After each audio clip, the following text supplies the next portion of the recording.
सिया राम, जय सिया राम। अब तो बोले जय सिया राम बोला हूं मैं, अब जय श्री राम भी बोल दो, जय श्री राम।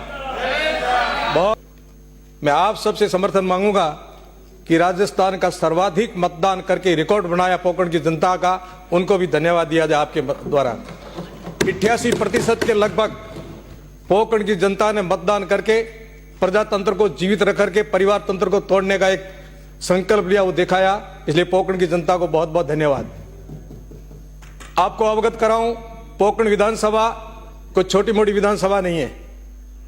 लगभग 300 किलोमीटर के आसपास की लंबाई है और संपूर्ण विधानसभा पूरी ग्रामीण क्षेत्र में रहती है। कोई बड़ा कस्बा नहीं है।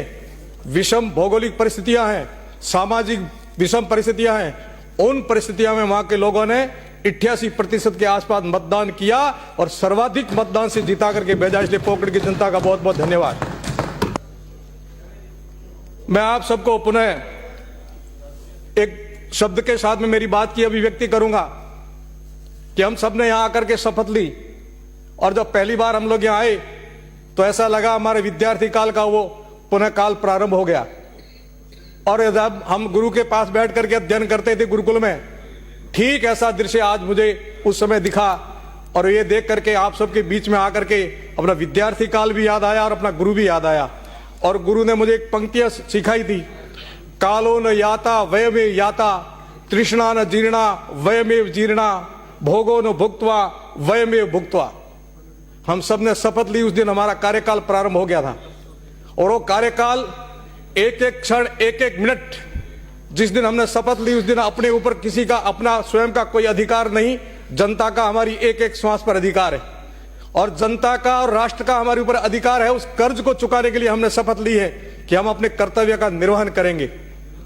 सज्जनों, सभापति महोदय, मान्यवर जी, कर्तव्य को अंग्रेजी में ड्यूटी कहेंगे, कर्तव्य को उर्दू में फर्ज कहेंगे, जिम्मेदारी कहेंगे और शास्त्र और संतों की भाषा में उसको धर्म कहेंगे।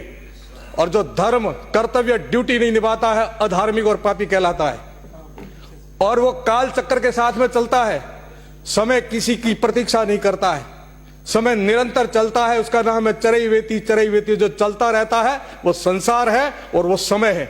समय के साथ हम भी चले जाएंगे, पद भी चला जाएगा, जगह भी छूटेगी, परंतु कुछ चीजें ऐसी रहेगी जो चिर स्थायी स्मृतियों में साथ में रहेगी। वर्तमान काल में किया हुआ काम भविष्य में कुछ न कुछ याद करने लायक कुछ छोड़ के जाएगा।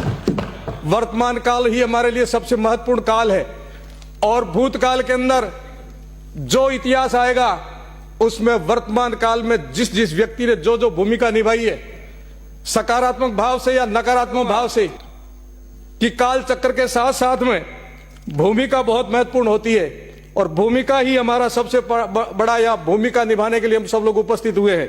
इस भूमिका को कर्तव्य निर्वहन के साथ में एक हमारे साथ और जुड़ता है कि व्यक्ति याद किसको करेंगे। कबीर की वो पंक्तियां, कबीरा जब हम पैदा भये हम रोए और जग हंसा, कबीरा जब हम पैदा भये हम रोए और जग हंसा, ऐसी करनी कर चलो हम हंसे और जग रोए। हम हंसे और जग रोए, ये कार्यकाल हमारा ऐसा रहना चाहिए जिसके अंदर हम सब लोगों को लोग आने वाले समय में याद करें कि किसी की कार्यकाल में क्या क्या हुआ है। परंतु इसके साथ साथ मैं विनम्रतापूर्वक सभापति महोदय एक संत के नाते कह रहा हूं कि राजनीति का शब्द जो है, नेता शब्द का अर्थ होता है नियति से नेता, जो ले चलने में सक्षम हो, जो समाज को ले चलने में सक्षम हो, क्षेत्र को ले चलने में सक्षम हो, राष्ट्र को ले चलने में सक्षम हो। उस शब्द का अर्थ होता है नेता। और नेता शब्द के साथ दो मिथक जुड़ते हैं।